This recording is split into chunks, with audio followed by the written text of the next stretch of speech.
बाप्पा.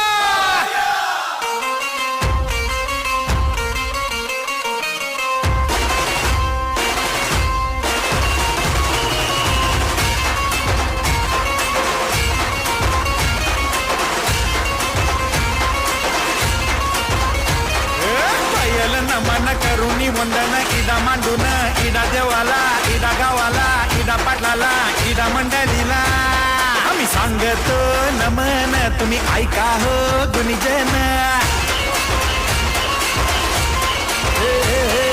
पायल नमन आम्ही करीतो